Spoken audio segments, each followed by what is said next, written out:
From Tally to Cali. It's time to wake up. Wake up! Warchant.com is your ultimate Seminole sports source. And this is Wake Up Warchant, presented by Vitamin Energy. The vitamins. The energy. Now here's Warchant.com's Aslan Hujavandi and Corey Clark. Wake up! It's Wake Up Warchant, presented by Vitamin Energy. Coming up on today's show, I don't want to hear about it. We talk a lot about baseball, like 20 minutes worth. Look in the show notes, skip ahead to the football. We do talk about football. Mike Norvell, 2-10, 13-0. Who's the real Mike? And we're generating discussion sparked by Cummins. Wake Up Warchant, presented by Vitamin Energy. VitaminEnergy.com. Shake it and take it, everybody. It works faster and longer. Those are two good things.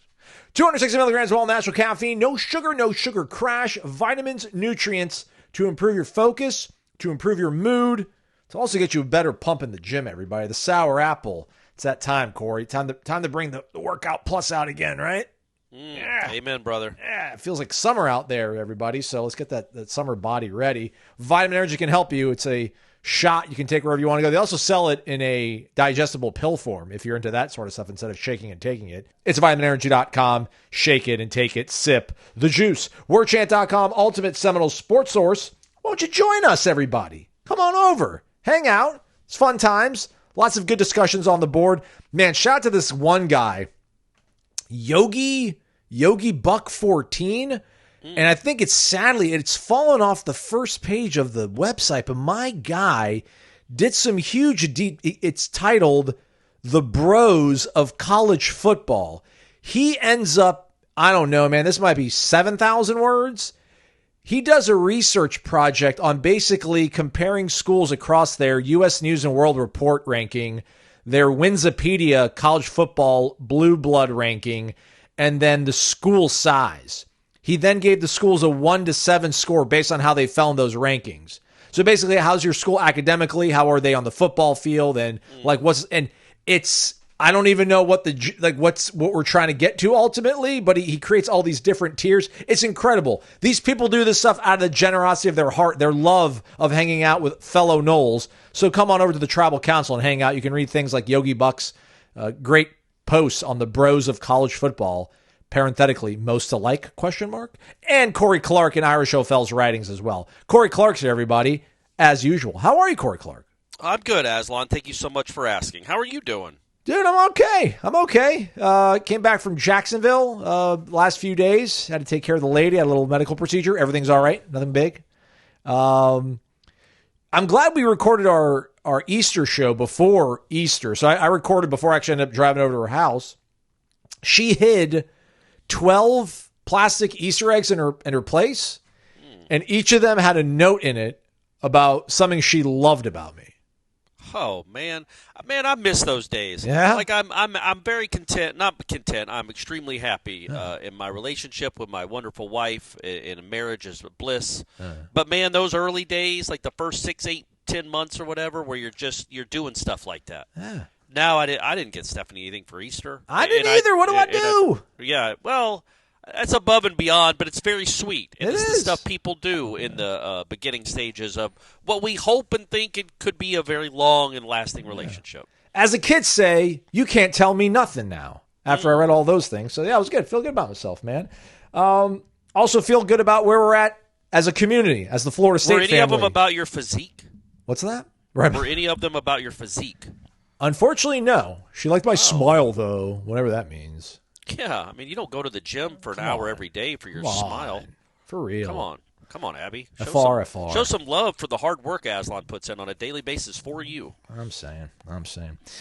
All right, so since we last talked, athletic competition has resumed across the campus of Florida State University. Softball and baseball will be heading out to Louisville to take on the Cardinals in both baseball and softball. Do we know if they're sharing a flight? I don't know. I should have asked Lonnie that yesterday, but I did not. Because I'm a poor journalist sometimes. Oftentimes, unfortunately. But I don't want to spend too much time about it. I know it was obviously a very big emotional moment, a healing moment. It was awesome to hear the way that Link kind of talked about it in his post-game press conference about what he wanted to get out of that game against Stetson, which was a victory, obviously, on the diamond 11-6 for Florida State. But obviously to let everybody get on the field, let's just all feel together as one. And I think it's a really kind of good, I don't know, punctuation or whatever we want to call it to kind of transition to this post-tragic phase of getting things through here on campus, namely the sports teams. That's what people are listening to us talk about, Corey. It was the first campus event that people gathered for since the shooting on Thursday, and I thought it was handled really well by the administration, by Link. There's probably at least 1,500 students, I would think, that were on the field before the game, and the stands were packed, giving away free hot dogs.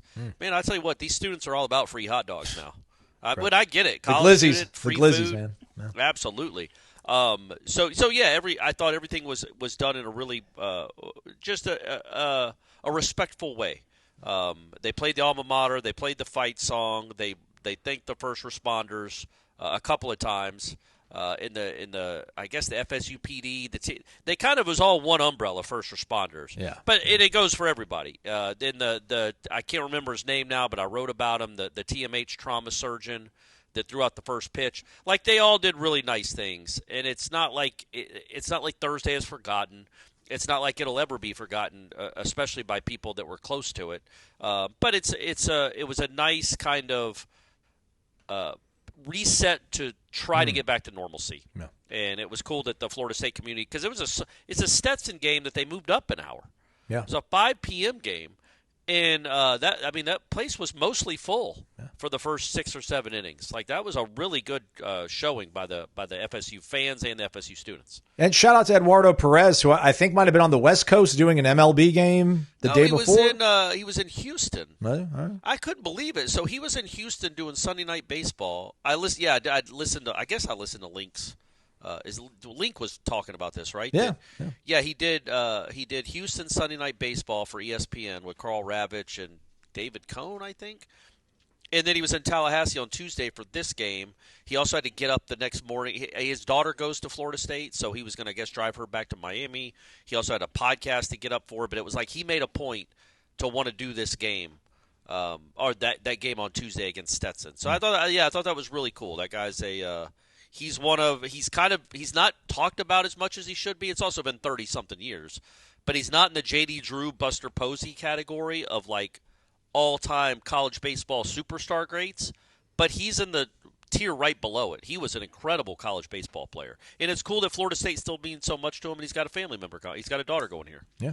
I think Link even said that, he learned so much. I guess he was a freshman when Eduardo was probably hitting his peak here, so he just said how much he learned from him, so that was really cool to kind of bring all that full circle. Let's do this mailbag show. Let's start off with our guy Kev Arsenault 152. He's got baseball on the mind. As always, everybody, check out the show notes, item description, time codes, timestamps of when we talk about everything. So the anti-baseball crowd, which they're out there, they're loud and proud on YouTube. Come on, guys, what's up with that? Don't skip ahead. But anyways, if you feel like it, do it, I guess. After the events of last week and the emotions of Tuesday night, I'm on the side of I like the emotion shown from Max Williams. He seemed to spark something after that homer that bled into the guys. I agree. I'm gonna take the contrarian position, Corey. I think you and the headlines gang. No, I don't know, man. Listen, he got ejected, and later in that inning, his spot in the order came up with the bases loaded. And instead of him putting the game away, Brody Delamelier struck out with the bases loaded, and instead of being 10-4, it's still 7-4. But that's just what the emotion is fine. I have no problem, as you guys know. My son stared down a single off the wall. I wasn't excited about it that he got thrown out at second, but I don't have a problem with being excited when you hit a home run. But be inwardly excited or inwardly excited to your team. Why are you calling the pitcher an effing bitch? He's up there trying to make you look silly. He's trying to strike you out, man. He's trying to get you out, make you look like a punk. That's not how this works, man. That's just not how what are you doing that for? There's no point in taunting the pitcher. You just hit an oppo off the scoreboard. Act like you've hit some home runs, Max, because you have. You're a really good hitter. But not only – it's great that you can say the emotion helped. I don't think so. I think the Stetson bullpen helped. Midweek Stetson bullpen helped. But also you're ejected. You're kicked out of the next game. Like when Chase Williams made that diving catch in center field, playing left field, by the way, that kid Holy cow. I don't know if Florida State's ever had a kid this fast. This is unreal what this kid does on the bases. But he didn't. What about make that kid from Fort catch. Myers? Well, yeah, Dion doesn't count. That's a whole separate one. That's a whole separate one. And, hey, I'm not convinced. Convince me that Dion was faster than Chase Williams. I'm not buying it. No, but he makes that catch in center field. He gets excited. He does a fist pump. What if he then ran to the infield and started talking junk to the Stetson dugout? Like, did y'all see that play? F all you MFers. I'm Chase Williams. That's what Max does every time he hits a home run. I don't think that's I love the guys that hit home runs and then pound their chest, look at their dugout, stand there and watch it. That's fine. There's no need to curse the entire infield as you walk around the bases. That's not I think there's a line of demarcation there between emotion and, frankly, stupidity, because it got you kicked out of the game and it got you kicked out of the series opener against Louisville. But his fiery personality is great. It works a lot more than it does it. We both agree, though, Aslan. It's got to be reined in a little bit. Like, that's crazy. You can't go in and get ejected from a home run in the fourth inning or fifth inning of a midweek game against Stetson. Don't you not? Are there warnings? Do we not do warnings any longer? I just can't believe you just get the gate without being like, hey. Yeah, I mean, I don't think that there should be warnings I don't think you need to be warned to say, hey, man, don't tell the pitcher to don't call him the B word and don't tell him to F off. That's not. What are you doing? Why are you doing that? Unless, and here's the thing: there is a chance that the Stetson dugout might have been talking noise to him. There is a chance that the pitcher might have said something to him. Max Williams doesn't deserve the benefit of the doubt. Max is the one that starts all of it, which is fine. It helps him, I guess. It's got to be dialed in a little bit, just for his own sake. Man, what's he going to do in pro ball? I mean, pro ball, he's going to get all his teammates into fights every time he hits a home run, and they don't want to deal with that stuff. So, yeah, I love emotion. He plays with emotion. It drives him. I don't think rounding third and cursing out the pitcher is emotion. I think that's a lack of sportsmanship, a lack of understanding of baseball, a lack of some self-awareness, and it makes you look like an a-hole, quite frankly. And I don't know that Max is an a-hole. I don't know that he isn't. I don't have a relationship with him. But more than anything, don't get kicked out of any more games, man. It's the second time a Florida State kid has been kicked out of a game and ejected for taunting the opposing team. You either coach or you let it happen, Corey Clark. Well, man, I'm serious with Link now. Like, this is crazy. Like, it's like he was that team. They were the upstart. They had the white hats. Good guys. They were the white team. knights rolling into Knoxville and beating that crazy Tennessee team that talked all kinds of noise. And it's like, once he did that, he sucked the soul out of that Tennessee team into his own body. And then he became Vitello, and he coached a team like Vitello does, and he allowed this stuff to happen where, Abraham, he got ejected the seventh or eighth inning against Notre Dame of the Sunday game, so he had to miss 2 games because he's a relief pitcher. I think Max only misses 1 game because he's a position player, but it's an important game. And John Abraham had to miss the first game of the Wake Forest series, the one they won, which they won it anyway, but they could have really used him late in that game. That was the only close game of that series, and he was sitting in the stands. Like, they've got to control it a little bit. Like, you have to be as much is talked, as much crap is talked in a college baseball game. You have to go above and beyond to get ejected. And now that's twice in a manner of 2 weeks that a Florida State player has been ejected and had to miss a conference game because of it. Got to tone that down a little bit. Nonetheless, Kev's question, what does Link have to do? Let's get to the question, everyone. What does Link have to do to help the guys carry that fire and drive into next month and a half to end in Omaha with 2 straight wins? Also, does anybody miss Rosenblatt? Love that stadium. Yeah, I think everybody who loves college baseball misses Rosenblatt. I only got to go there once. I never went. It was really cool. I liked it. It was the 2010 World Series where McGee gave up the 3-run bomb to TCU. That was a huge home run. I thought T. Holt was going to get it, man. Yeah, that was crazy. He pulled up like he faked like he caught it. It landed 50 feet behind him. I like the atmosphere around it, but like the ice cream shop or whatever, the gift shop, the zoo, the souvenir shop, all that stuff. It was cool. It was a really cool stadium. But the other one's pretty nice too. And when I've been there now, I think I've been there twice. The walking around outside's cool. The hotel's being right there. It's a lot more walkable. I don't remember Rosenblatt. Like, you couldn't walk from hotels. Oh no. To the stadium. Now you can, so there's less traffic and all that. Someone. What do you think about that question about Link getting this team to have that emotion? Yeah, I mean, I think they're going to have to play like that. I mean, I like it. Listen, I really do. Like, I like Jamie Arnold. I like the way that he absolutely is. He's offended that you even tried to swing at the pitch. You should just leave. Just get out of the batter's box. You're not on my level. Why are you trying to match my greatness? I think like you need some. Listen, if you're as awesome as Jamie Arnold, you can do it. When you're like on a 2-10 football team, I don't want to see anybody celebrating anything at any point. But they're a really good team, so I'm all about them celebrating their greatness. They probably I think need there's to rein a in a little difference bit. between celebrating and taunting, though. Okay, fair. And that's an old man. I get it. I'm an old man. But look, man, Mac. It's not like I'm saying this and Max wasn't ejected, and he isn't missing the first game of a pivotal ACC series against a good team. He's one of your best hitters. He's your 3-hole hitter and your center fielder, and you're missing him for a game. But the celebrating and the taunting are the two separate issues here. And also with Jamie Arnold, agreed. He'll strike somebody out and shake his head and be like, you almost dismiss him back to the dugout. Yep. Mm-hmm. It's Love not a great look, but it's also in the moment. Like, it's right after he swung and missed. Max Williams is 35 seconds removed from hitting the home run, and he's still cussing up a storm and taunting the pitcher. Yeah. Like, I just it reminded me kind of like Angel Reese caught a lot of grief for when they beat Iowa in the championship game and the way she did the ghost face thing to Caitlin Clark. She did it once, that was fine. She did it twice, okay. She did it like 15 times to her, and then even as her team is celebrating the championship of the country, the national championship, she's still more worried about dismissing Caitlin Clark than going and celebrating with her teammates. That's the thing that rubbed me the wrong way. And that was kind of like Max should just be celebrating more with his teammates, not trying to taunt and piss off everybody that's on the other side of the field. What about my guy Alvin Mack? Remember him in the program? He's like, "What'd you say about my mama?"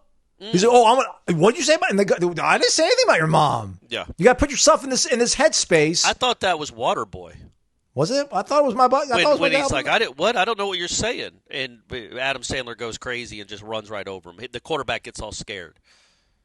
It could be both. Could be both. I think they've took a lot of artistic liberty in the Waterboy with the greatness that is the program. Right, but seriously, I don't think the emotion's going to get the best. I think they'll know not to do this. And I also don't think they're going to get the gate in Omaha if they make it that far for doing something like that.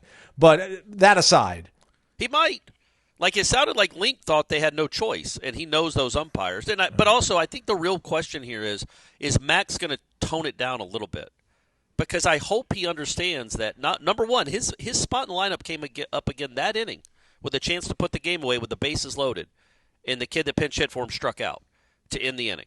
Now, they still won the game. Hunter Karn still hit the 3-run homer. It sure would have been nice to have Max Williams, a possible major league hitter, up to bat with the bases loaded in that spot, but he was in the clubhouse because he'd been run.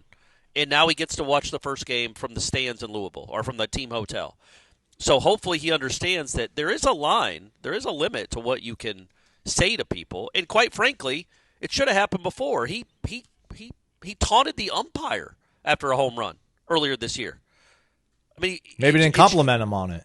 Yeah, well, yeah. So, but you think about that. They didn't say anything. But it's also like, I just think Link, because he talked about it. It's a team-wide thing. It's not Max's. Max was like the poster child, and he's by far the biggest one this year. But last year you had Arnold, you still do, but you had Cam Smith grabbing his crotch every time a pitcher dared throw him a ball.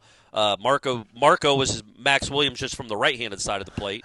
The way he stared down and talked noise to everyone. Tibbs would stare Tibbs didn't talk, but he would stare his home runs down. Jaime, like the whole team. It was just a lot of it. Love those boys.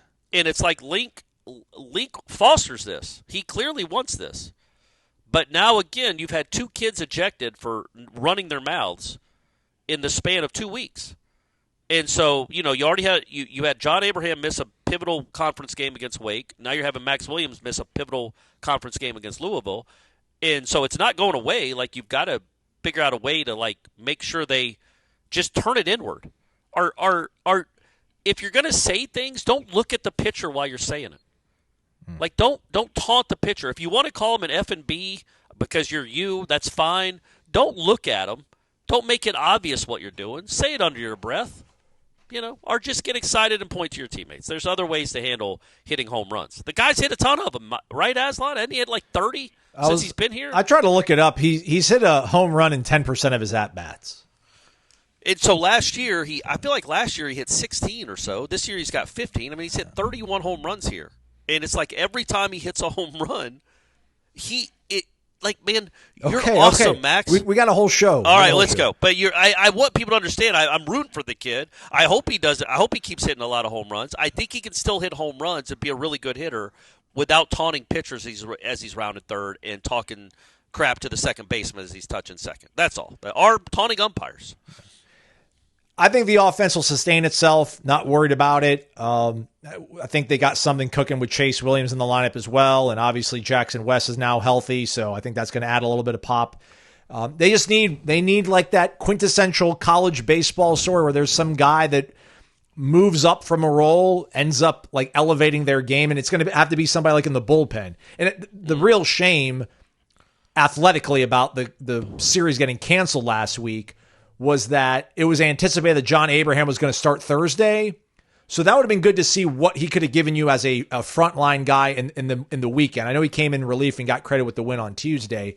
But, man, if John Abraham can end up being a guy that gets you if he can get you 12 outs, and that's asking a lot. But if he started against the Gators, I think, twice last season. As a true freshman, you thought like they would maybe ramp him up to be this guy that could, get you 4 innings or so. But if he can free up something there, or maybe it's just him and Wes Mendez, one of those guys kind of pivots to this like really reliable Connor Whitaker kind of guy where I love Alini, I love Arnold. You just want that other guy that you can bring in and settle things down for like 2 innings minimum. Like I don't need this matchup lefty guy. They need a guy that's gonna be able to soak up some innings. And I don't know if Peyton Prescott's still in that bin, in that bucket. But a guy like Ben Barrett's a guy that could maybe emerge, but I think he's still only going to give you like maybe 1 inning. Joe Charles, a guy that only feel good about 1 inning. They need somebody to give them that Connor Whitaker role they had last year, I feel like, because I think they'll be totally fine with Vellini and Jamie Arnold. Yeah, but it's more than you need more than just 2 arms, and it's a lot of pressure on those 2 guys too. Like if they don't pitch well, oh no, how are we going to win this series, or how are we going to get to the championship series if Arnold gets rocked in 4 innings, or if Vellini doesn't have it like he did against Wake that one day? So yeah, you got 25 games left, thereabouts, 20 games left, something like that, to figure out who you can really depend on in the bullpen. But yeah, I think that offensively, Chase Williams is a guy that's going to be. Has a chance, judging from these last 5 games that he's played, to be a real difference maker at the bottom of the lineup, because he is other than Dion, he might be the fastest baseball player they've ever. He's certainly him or Deluzio. Deluzio was crazy fast, Ben Deluzio. But he or Deluzio are the 2 fastest guys I've ever seen since I've been covering Florida State. I mean, this guy, he's faster than B.J. Gibson. B.J. Gibson's a wide receiver on the football team. He stole a base on Tuesday, Aslan. It was a 93-mile-an-hour fastball outside.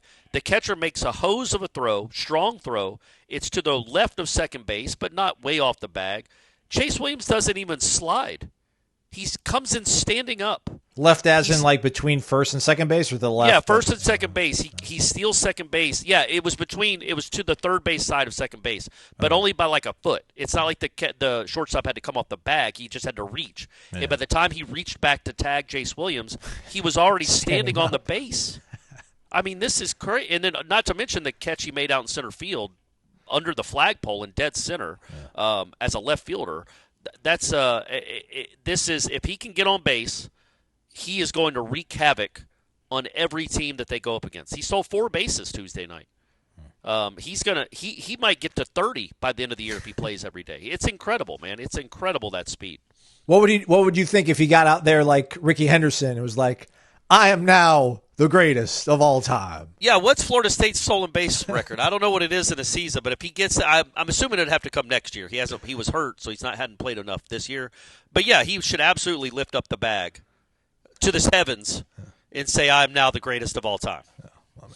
All right, that's like 20 minutes into the show. Let's Let's talk about football, everybody. That's what you're here for.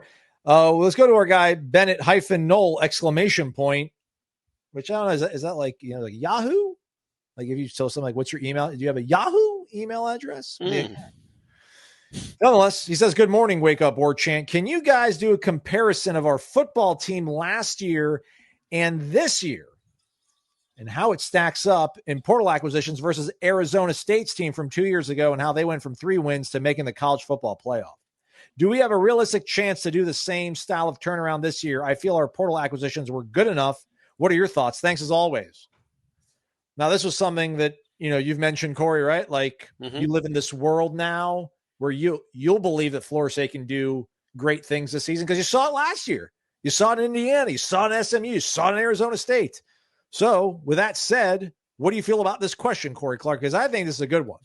I think this is the one that's going to be generating discussion on our message boards and for probably the next 8 to 9 minutes on our program. So without further ado, Corey Clark, cameras are on. Yank. I can't get my hand. Yank. Just press yank. the button. Of course. Yank. Oh, yeah, that's right. I've just hit the button, and there it started. It started. There it goes, everybody.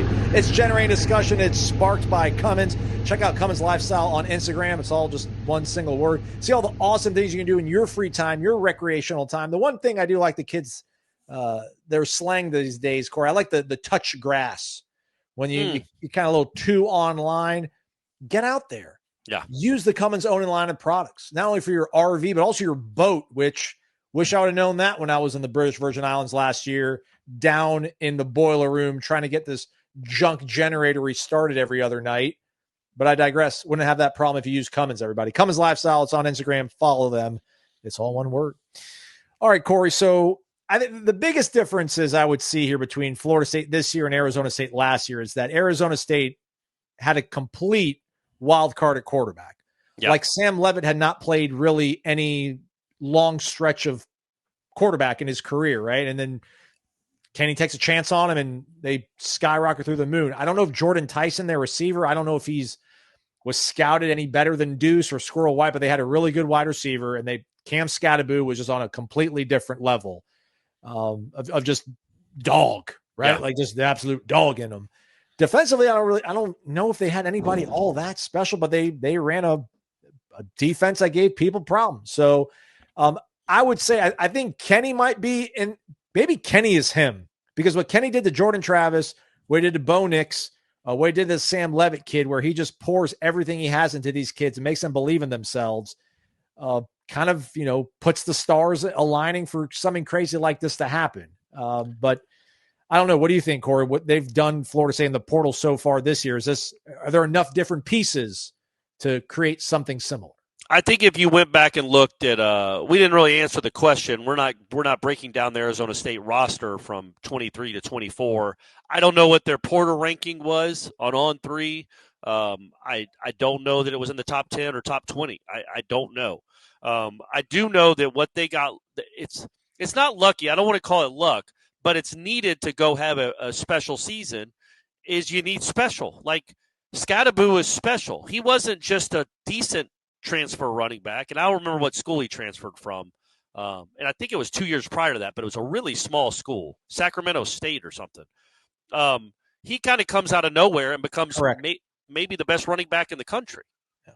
I mean, he was awesome. And then the quarterback has some special to him, perhaps real special to him, because he was only a redshirt freshman, I think. And for him to have that kind of season and make those kind of plays, that leads you to believe he's going to be really good, and he was good. But and the Tyson kid's a good receiver too. But the special is so needed if Arizona State doesn't have Scattaboo, if they just have a pedestrian 900-yard rusher, that's probably a 7 or 8 win team. It's those special guys that can turn an average roster into a good enough roster. So with that in mind, did Florida State get any special this year in the portal? I don't know. I think Castellanos is special as a runner. I think Deuce has the potential to be special, maybe Squirrel White too. But I would think if you looked at the two rosters from the 2 off seasons that they had, you would think that Florida State's off season this past off season would bode better than what anybody thought Arizona State was going to do last year. I don't think anybody went into last season think Arizona State was on the cusp of something. Bro, Arizona State's transfer class last year was 66th in the nation, according to On3. They brought in 29 guys. They processed 28 guys out. They were an index score of -17. Florida State had the number 3 portal class, according to On3. They brought in 17, processed 27 out. Yeah. They had an index score of +51. And a lot of that, again, these are metrics that will get more and more refined the more we're used to this life. But, yeah, Marvin Jones got a lot more credit than somebody on Arizona State's defense that actually made plays. You know what I mean? Like Marvin Jones got a lot of credit for being Marvin Jones and being a former 5-star and coming from Georgia. Ferguson probably did too, coming from Alabama. Yeah. Malik Sean Benson. Murphy. And all these guys that were 5-stars that came from big schools that didn't have so clearly they got both of those rankings wrong. They got Florida State's by a wide margin, but they also got Arizona State. So it's just hard to know. I just keep coming back to, man, you got to hope, not just that you go find some starters, because that's understood. That's a given. You better be going to the portal and getting guys that start for you. Get a guy that stars for you, that is a star. Those are the difference makers, man. Florida State doesn't go 13-0 without Keon Coleman. They don't. They might lose 2 games without Keon Coleman.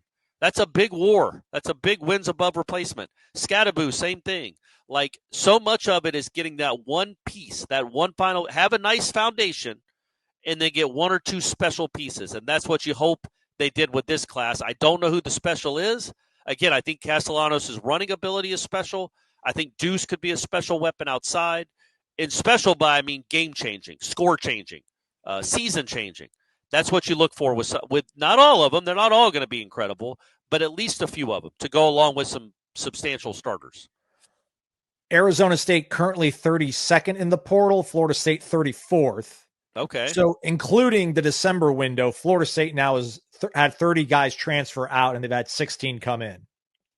Yeah, so that hurts the metrics, I'm sure. That you're -14 and who you've lost and who's come in. You got to assume that'll go up if they land, if it ever happens, a few more kids out of the spring portal window. But yeah, I think these portal rankings they'll be adjusted to be more realistic. But I feel like the early part of portal rankings, so much of, like, I don't know what Trey Benson was ranked coming out of the portal. I don't know what Johnny Wilson was ranked. Johnny Wilson was behind Micah Pittman. Coming out of the portal. Jeremiah Byers was the number 2 overall player, and not 2 overall offensive linemen, like the number 2 overall player ahead of Keon. So they're still trying to figure all this stuff out, like the impact these guys will make and how to judge a guy that's been all conference at UTEP versus a guy that's been a backup at Alabama but could be something. Like, they're all still trying to figure this out. But I do think that I don't think Arizona State's roster in 2024 was significantly better than what Florida State has right now. They just had a quarterback that's dynamic and a running back that was an all-time great at Arizona State. They had special, and those are the difference between close wins and close losses. And a really good wide receiver. That's a stretch. I feel like he got hurt. He didn't even play the last bit of the season. But, yeah, he was great for them for most of that season. Yeah. The one thing I do want to kick around real quick on the way out of this segment, Corey, and it's as a kind of an esoteric thing. It's hard to talk about it. It's like my concern. I think what Arizona State had that was special last year too is like Kenny Dillingham being in year 2, and in year 1, like, he wore all the losses on his sleeve. Like, every single week he was kind of featured in some sort of outlandish post game or post practice interview, just talking about, believing in this team, and they're going to get it right. I mean, they pushed Washington to the limit in 2023. They were the national runner-up. Yeah. So then I think when he brings in some of these new pieces in 2024, they saw what he said, like he said, we're going to get better. Trust in me. I'm going to bring in the right guys. And they start looking around. They start having some early success, and they build on that.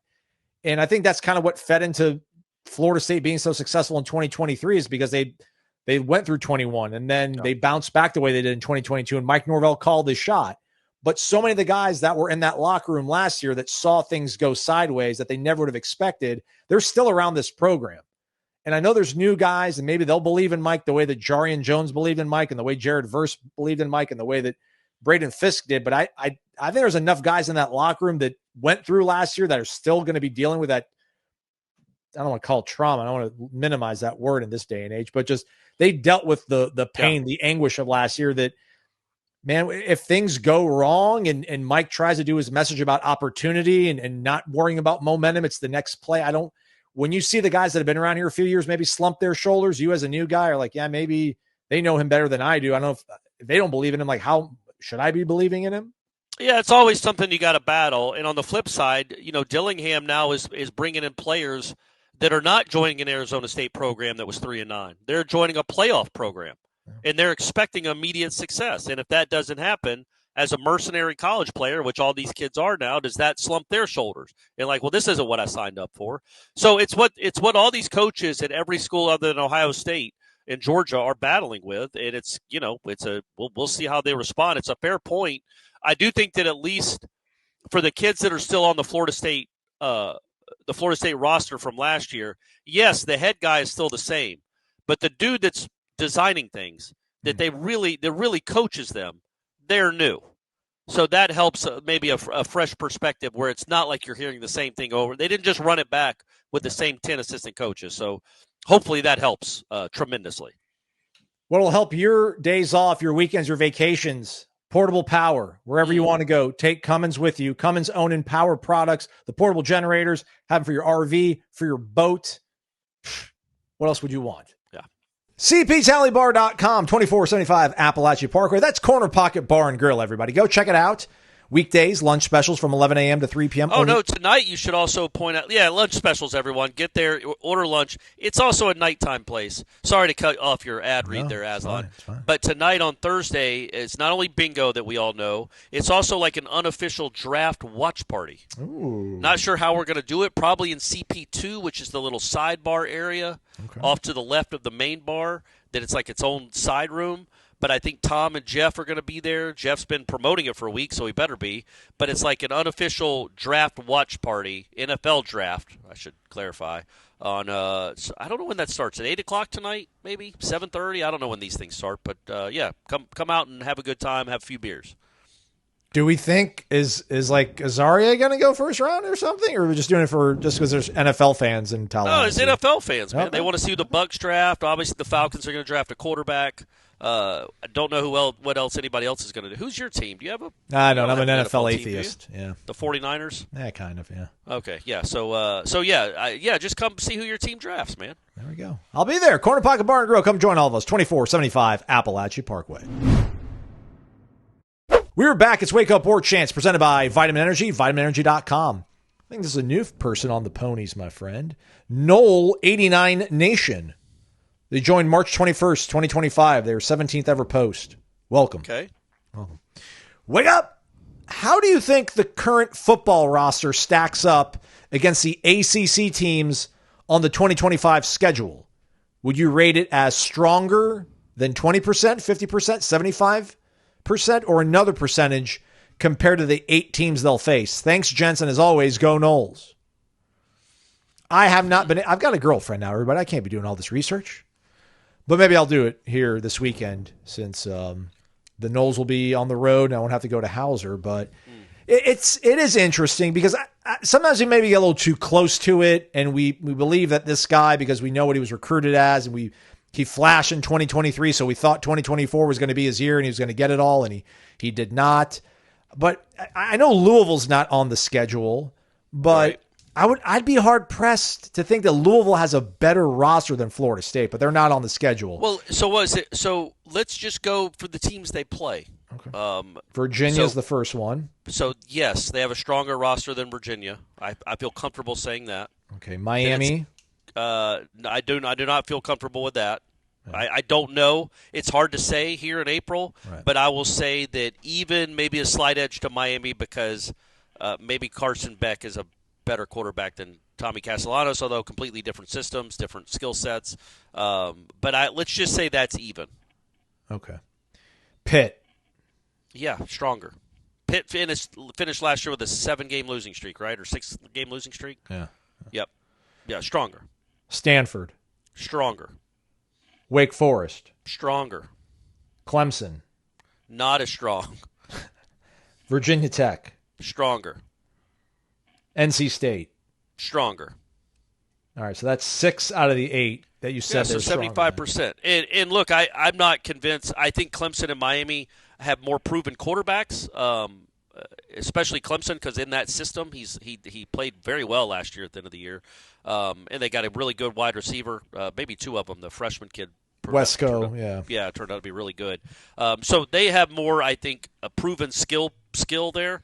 And it's in Death Valley, so you assume you go in thinking that's going to be a tough game to win. You're probably going to lose it. You're definitely going to be an underdog unless Klubnik's hurt. But neither one of those games are unwinnable. And I think it was kind of the point we got to on headlines we were talking about on Tuesday. It's like you can't sit here in April. We have to get out of this mindset, and I say we meaning us, like the media, the podcasters, not fans, of the mindset of, okay, we know exactly what this team's roster is. We know how good or bad it's going to be. We have no idea. Clearly, that was shown last year. It was also shown the year before and the year before that. There's no way going into 2022 I would have thought that team was on the cusp of a playoff. Which, if the playoff rules were what they are now, that team, if they beat NC State, if they kick that field goal or he doesn't throw that pick in the end zone, that's a playoff team. Nobody would have said that in August of 2022. Just like nobody in August of 2024 would have said that team is a 2-win team. We don't know because we just don't know. There's too much upheaval. There's too much inconsistency from roster to roster and year to year. But Florida State, knowing the resources they spent, the coaches they brought in, the talent they brought in that's actually proven talent this year as opposed to last year, I am 100% convinced they have stronger rosters than those other 6. Clemson and Miami, I have no idea. We have no idea. Miami might go 5-7 this year. They also might go 11-1. How in the world would we know? Anyway. Yeah, I mean, I would say I think they're substantially better than Stanford and Wake Forest, probably Virginia Tech as well. But I think when you get, I think like Pitt, Virginia, and NC State, I think it might just be shades of better. But also, I think you could apply the same thing for Miami. If you want to say that Miami's better, I don't think Miami's significantly better. I do think Clemson is when you think about, Klubnik year 3 with Lincoln Riley's brother. Yeah. Wesco. That's how he's always referred to as, by the way. What is his name again? It doesn't matter. He's Lincoln Riley's brother. That's all. That's how we're referring to him. Todd? Is it Todd? Right. Terrible. It's not Todd. There's no way you have one kid named Lincoln and the other one named Todd. Garrett. Man. So that tracks a lot better with Lincoln than Todd. Yeah, I think that's fair. I think we call these coin toss, or I call these. A lot of these are coin toss games. I would say when you're talking about Virginia or Wake, I think that's you're going to win 8 out of 10 coin tosses. Doesn't mean that game is not losable. Right. But it's not really a coin toss. I would say you have an 80% chance to win those games. Virginia Tech, probably 60 to 65%. Miami, 45 to 50%. Clemson, 25 to 35%. Ooh, but none of them are not winnable, and none of them are losable as we sit here in April. I'm just not convinced of that. You got guys that have played college football. And other than like Oregon State, Georgia, and I don't know, man, Oregon, who else is like always good in this current climate? Texas? Yeah, I guess Texas is going to be good. So those are the 4. Everybody, we would be stunned if Texas went 7-5 this year. Yes. I would not be stunned if Alabama went 7-5. Correct. Also, wouldn't be stunned if they went 11-1. That's the fluctuation. That's the wild variance of where we are now. But, yes, when you look at this roster and the amount of players that have played at other places, the trust I have in these 2 coordinators to bring in the guys that they think can play. Some of the people you're jettisoning from the program and hopefully replacing with a couple of key pieces here. Any day now, Mike, they'll be their roster will be substantially better than most of those teams on their ACC schedule. Yeah, I'll probably dive into maybe looking at Virginia because I do think they got the new quarterback. They got Chandler Morris, who's Chad Morris's son. He was the projected starter at TCU, but then he got hurt, and then Max Duggan took over for him, made it to the national championship game. Then he actually played. Did he maybe start at SMU? He had a good season last year at North Texas, and they've got some stuff they can get done on offense. I do like their coach. He did so well at Clemson for so long. It feels like maybe now he's finally got some kind of clear runway to get this thing going, because you want to talk about like tragedies. They canceled the last 2 games of their season in 2022 because there was a shooting on their campus. So they kind of finally have a fresh start, if you will. So, but yeah, I would think right now Florida State's probably like a 4 or 5 point favorite against Virginia, but that could be a tricky game because I don't think this is not 2023. This is not 2013 where you are significantly better than everybody on your schedule other than maybe one team or something. But I think the point is I don't know how many teams in any power conference are other than the ones we mentioned. Like road games in college football for the rest of eternity, certainly as long as this climate and landscape remains, they're all going to be tricky. There's no just guaranteed wins because everybody's better. Like they're just better. Like there's more parity and there's more good players being spread around the rest of the country. So yeah, none of these games are absolute wins, but again, you can win them all. I think we're not going to do all the questions today, Corey, because we're like at the 45-minute mark and we've only got, I think, through like 3 questions. That's fair. We can save them for tomorrow, buddy. Yeah, we'll do that. Got something else to talk about. Let's go and talk about Mike Norvell. Let's go to our guy Mark out there in Naples. He's choosing to look at the big picture. Last year sucked. There's no words. However, Mike did win 19 straight games, and that's just hard to do. So I'm looking forward to seeing what his program can do with elite coordinators, which should lead to better recruiting as well. And I'm all about the financial outlook after 25, even if they go 6-6, 7-5, sit on that $50 million buyout and put it in the freaking roster and get the best talent in America.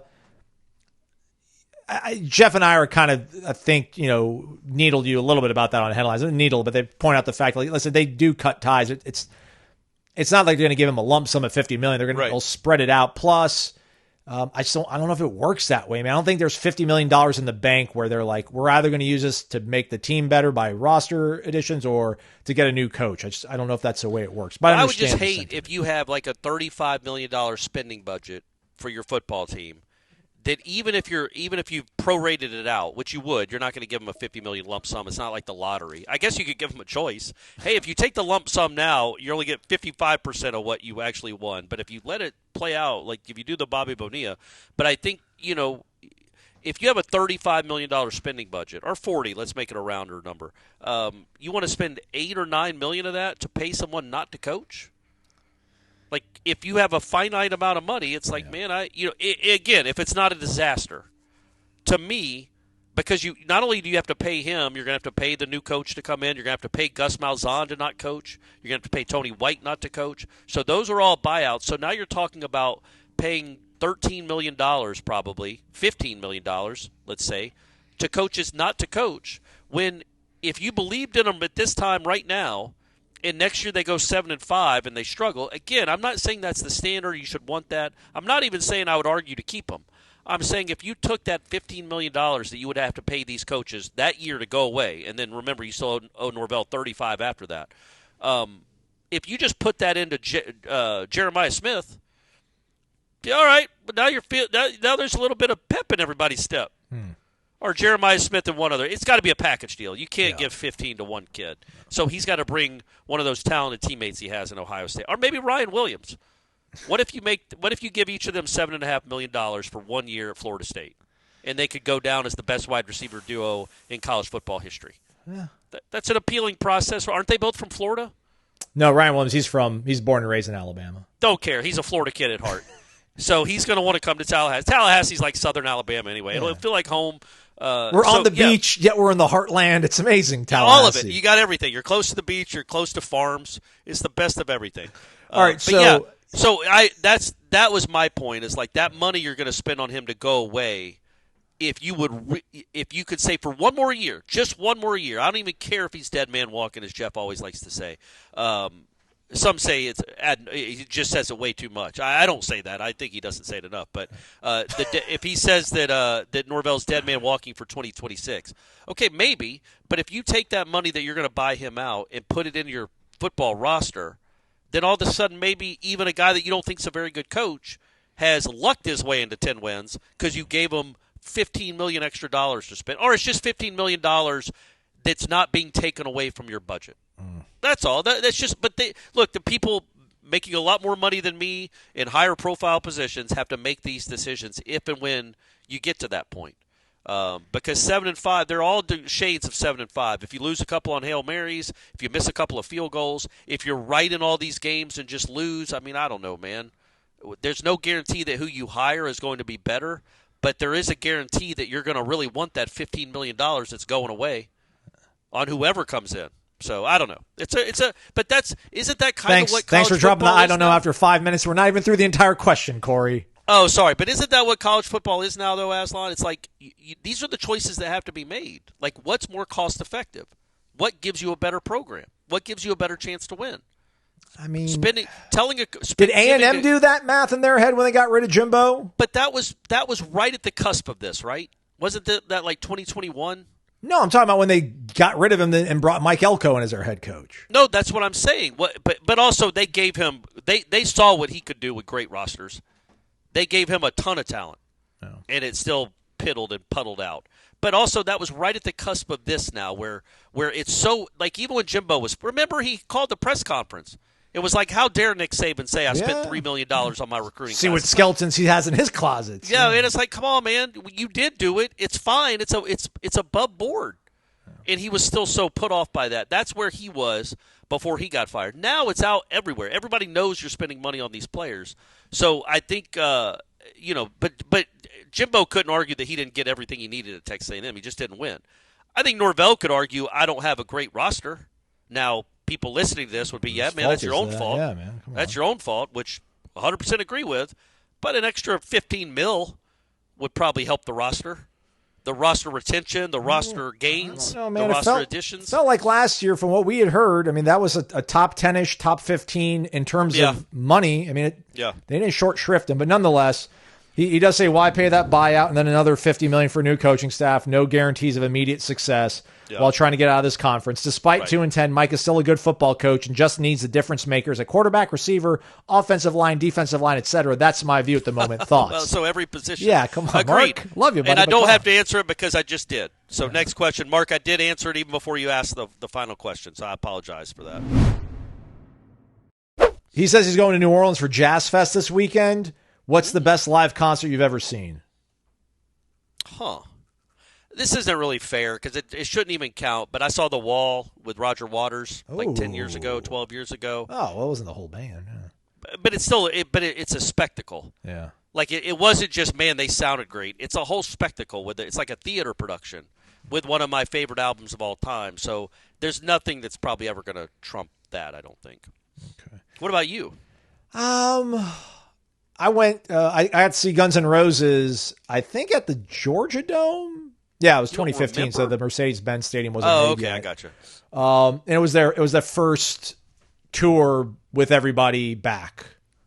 So Slash, Axl, Duff, Matt Sorum on the kit, and the way it worked was my buddy. Shout out to Mercedes Mike, by the way. So Mercedes Mike got me tickets to Guns N' Roses, and he also took me to the Masters. But he was trying to buy tickets on whatever, Ticketmaster, and he kept buying general admission tickets. He kept putting 2 in his basket, hitting checkout, and it kept saying timeout, try again. He kept putting 2 general admission tickets in his basket, and it kept failing. So he just was like, well, let me try something different. So he put 2 VIP level tickets into his basket, hits checkout. Oddly enough, it goes right through, Corey. And I think his wife was pregnant maybe at the time. So she couldn't go, and I don't think she was a big Guns N' Roses fan. So he's like, hey, do you want to go? He's like, you just have to pay for the Uber, because they were living in Woodstock. So the Uber actually ended up being like $250 on the way back because of surge pricing. But nonetheless, so those VIP tickets, you had a chaperone at this one. You went to a specific gate. They gave you this commemorative leather-bound coffee book with like all these photos and stuff of their previous shows and like all this cool stuff. And they had a chaperone that walked you down onto the floor, onto this separate kind of riser level, and there was a bar right there, and you had like 4 or 5 drink coupons.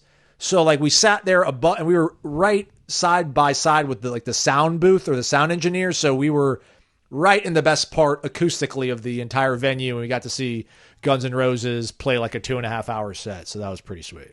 All right, okay, that's a good answer. Thanks. Not as good as mine, but it's still pretty good. All right, we'll make this one the last one of the day here. might be a little too brief for our guy. Nole for Life, class of 2007, Corey Aslan, wake up. With spring football over and with the copious amount of time we have to stew in our misery, it got me thinking. Alabama made a big push for Mike Norvell after the 2023 season. We all, at the time, loved the decision by Mike Alford and FSU's leadership to put on the full court press to keep Mike. My question is, however, would the football program have been better off with hitting the reset button with the new coach and the transition that would have entailed versus keeping Norvell and living through the unmitigated disaster that was the 2024 season? What say you? I feel like that's like asking. There's no way we can answer this. Would you rather have your foot cut off or not? Would you rather walk around with a foot on your leg or have it cut off? Like, obviously, in hindsight, there was nothing good that came from 2-10. It was like, would you rather have lost $1 million on a roulette bet or $1 million just burning up you just threw $1 million in a fire pit?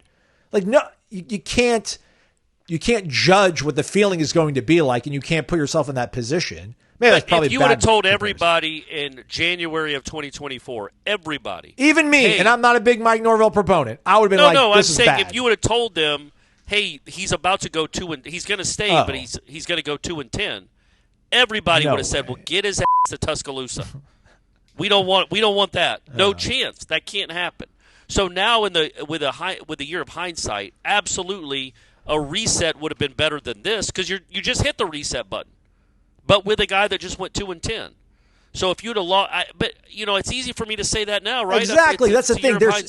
If you would have lost Norvell, nobody blames the administration for keeping him. Exactly. If he would have left, it would have been a disaster. And if they would have gone 2-10 with Lane Kiffin, you all would have been dunking on me and like, hey, we got your boy. It would have never been this bad ever. Mike Norvell's never had a team that's been below 500 ever in his career. I can't believe you rooted for this, right? Like, and I would have had to sit there and take it on the chin every single day. Because there's no way that you told anybody in January of 2024 that, they're going to go win. No one would have believed you. I don't think anyone would have believed you because most of us, a good portion of us have never seen Florida State that down big. I can tell you this. I can say this with complete confidence. If they would have hit the reset button if he'd have taken the Alabama job, I don't think there's any coach that would have been considered, that would have been hired in their pool of candidates that would have flirted with 2-10. There's no way. Yeah. They did say, I think Lane was one of the guys on the list. Which, there's no way Lane Kiffin just has a 2-10 season. Don't think so. Not his first year on camp. Not in the current climate where you can go bring in whoever you want. He'd have brought Jackson Dart with him. He would have got Cam Ward. He probably would have got on a table and been like, we got to get Cam Ward. It's also like, I don't know why we're thinking Lane Kiffin would have come. But if he had, there's no way. I don't think anybody goes 2-10. It was such a miscalculation and misevaluation on epic levels that I'm not saying whoever did come in would have been 10-2, might have been 6-6, might have been 4-8. No way it's that disaster. It was just a cataclysmic collection of events that led to what that was in 2024. That said, his story's not written, man. The Norvell book is not over. This might be the final chapter coming up, or it might be like the 12th chapter of 30. Like, we have no idea how his story ends. Yeah. Like, we know that was horrible, but was that the anomaly, or was 13-0 the anomaly? Yeah. We'll know better after this year, and then probably I'm assuming he'll be back because of the money situation, and you are trying to leave the conference, so it'd be nice to have some stability within your program, even if it's 8-4 stability for a short amount of time, to get out of this conference and save some money. But I think by 2026, we'll look back at his 8 years and be like, okay, well, let's look at 2024. Is that really Mike Norvell? Or is Mike Norvell really 2023, 22, 25, and 26? Is that more who he is, or was that just a crazy outlier? Yeah. Because right now I don't know. I want to think that 2024 was the outlier, and I do right now as I'm talking in April of 2025. But I'm working on some contrarian data, though, because when I heard you guys on Headlines talk about that, I do agree with Ira. Like, I do think 2024 was the anomaly. Yeah, I did too. But I'm working on some contrarian data that it might not be. But we'll see how it shakes out. Well, but it's hard to prove because college football isn't what it was in Memphis when he was at Memphis. College football isn't what it was 20 years ago. I know there's probably not been a lot of coaches that have gone from 2-10 back to greatness again. There's never been a coach that went from 13-0 to 2-10. Like, crazy stuff's going to happen more and more frequently, I think. Like we talked about on headlines, like Michigan lost 5 games last year. Probably should have lost 7. They were the undefeated national champs the year before. Like, this is just what the sport is going to be. There's going to be some not as wild as Florida State's fluctuation. That's way too much variance.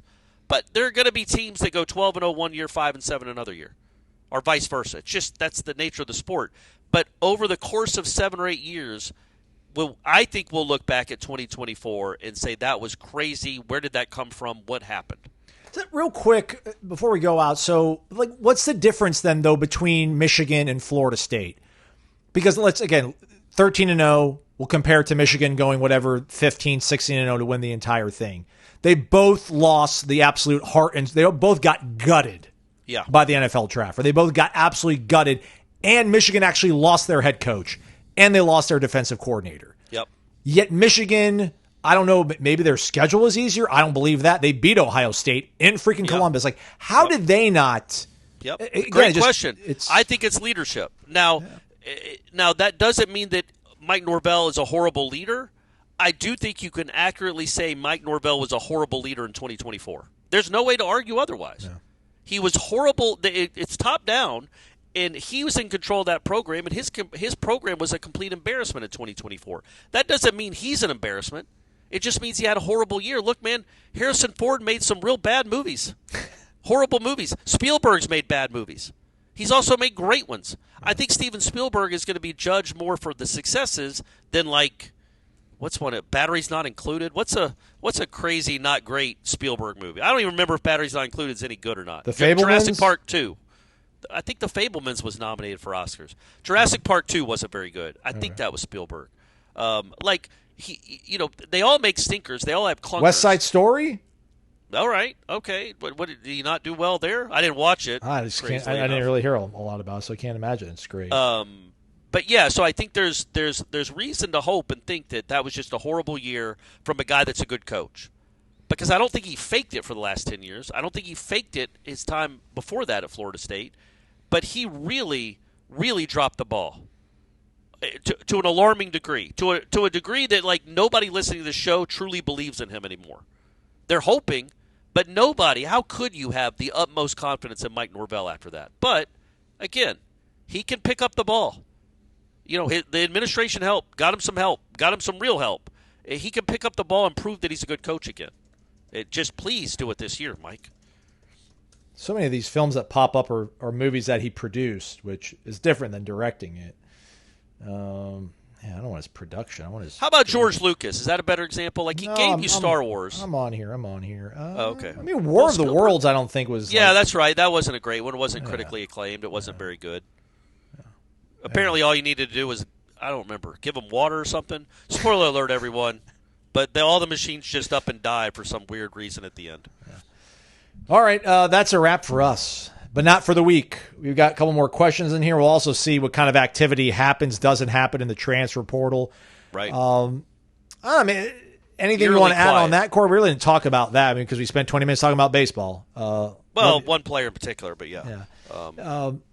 Again, none of these. Listen, I wasn't a big TJ Ferguson believer, but the last thing that we heard out of Mike Norvell's mouth about TJ Ferguson was how he battled to come back in spring and has, quote, put himself in a good position. Yeah. He wasn't going to play.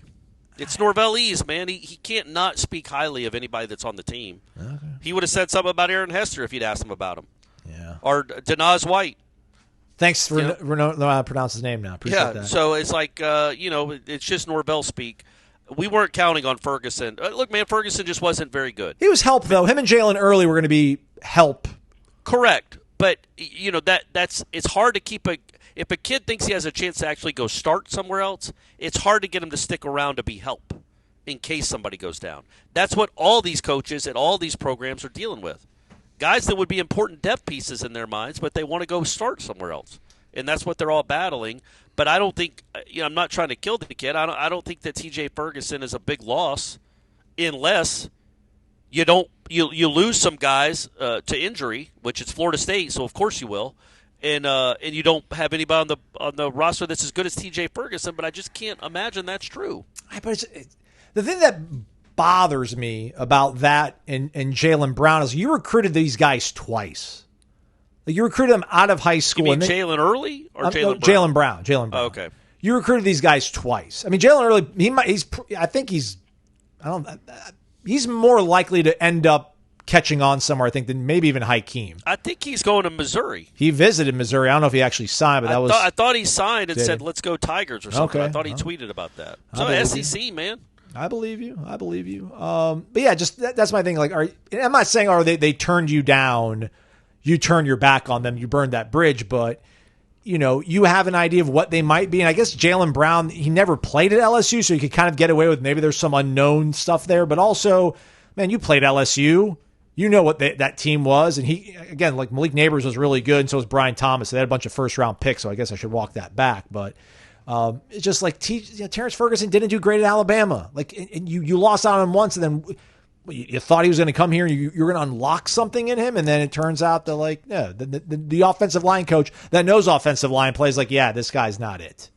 I think right, but correct. So but it's like at least you get now. It's as I said on headlines. I'm going to keep regurgitating what I said on headlines, but like it's not a 4-year or a 2-year mistake anymore. Like, T.J. Ferguson just didn't fit here. It wasn't working for him. I know he started 7 games last year. He did not play well. He was not a great addition to the team. None of those transfer portal kids were. But you're not stuck with him for 4 years. If he can't get it done, if Herb Hand and Gus Malzahn are like, yeah, man, this isn't a big loss. He's taken up a spot. I'm not saying they said that. But if they were, I don't think if they wanted to keep T.J. Ferguson would not be here. I don't think T.J. Ferguson would be in the portal or going on visits or going somewhere else if Florida State wanted him. Same thing with Jalen Early. They signed and spent money on him, though. Like that, I know, but you don't just keep spending bad money. Throw bad money at bad money. Yeah, you don't keep just chasing bad money with more bad money. Yeah. You let him go, and you hope you can develop somebody else, somebody that's a better fit for Herb Hand or somebody that you can play at this level better than T.J. Ferguson. And with Jaylen Brown, I mean, it's like, yeah, man, I think that was kind of taken out of their hands. Yeah, that's true. With the arrest, that wasn't necessary. I mean, it wasn't like they just said, you're not any good, leave. You got arrested, go leave. Yeah. Jalen Early, not saying that it's out the realm of possibility. His Twitter header is still him in a Florida State photo. His avatar is still him in a Florida State photo. His bio. Was I thinking no, you're right. You're right. His bio says offensive lineman at Florida State, but his last tweet was him retweeting Hayes Fawcett saying that he has committed to Missouri. And said, let's go Tigers, all caps. No exclamation point, though. Okay. But all caps. All right. So, yeah, the portal closes on Friday, which, again, a reminder, it kind of closes, but there's like a 24, 48-hour grace period to get your paperwork processed by your compliance office. And then, listen, if you're a grad transfer, you can leave whenever you want. So I don't know. Plus, just because somebody hasn't committed to Florida State by Friday doesn't mean they won't. It just means that's the last day to enter it. Correct. But you can come out of it. You might be stuck in there for a month or two. Yeah. You can start. I think we've talked about it. They've signed guys. Turpentine. That's not his name. Turnentine. Yeah. I think he was like a June commitment. Yeah. So you can go get guys well after the portal is closed, as long as they're already in the portal. So just because the point being, I wouldn't expect, even if you think Florida State's going to bring in 5 or 6 new guys, don't expect it to be all the next 2 days. Like, there's time to parse it out. What's the one position you would think they're going to get somebody in? I can't believe cornerback's one of the first things that we saw, but I do kind of believe it at the same time. I would hope defensive line and wide receiver are my 2 big ones right now. Mm-hmm. Okay. My 2 biggest ones. All right, let's do this again tomorrow, everybody. In the meantime, check out warchant.com. Check out the Jeff Cameron Show live. It's not live. Are you guys just hanging? Are they hanging out? Or are they actually going to do like a show from the corner pocket? Oh, no. Come on, man. They're not. Do you think Jeff and Tom are going to be doing a show at 8 p.m.? I don't Crazy? know. Why not? That's their bedtime. No, it'll just be hanging out, watching drinking a few and watching the Falcons, like I said, draft a quarterback probably. All right. Well, from 1 to 4 then, listen to 93.3 FM or YouTube or Warchant YouTube channel, Warchant TV. I can't talk any longer. He's Corey Maslin. Thanks for listening to Wake Up Warchant, presented by Vitamin Energy, vitaminenergy.com. Shake it and take it.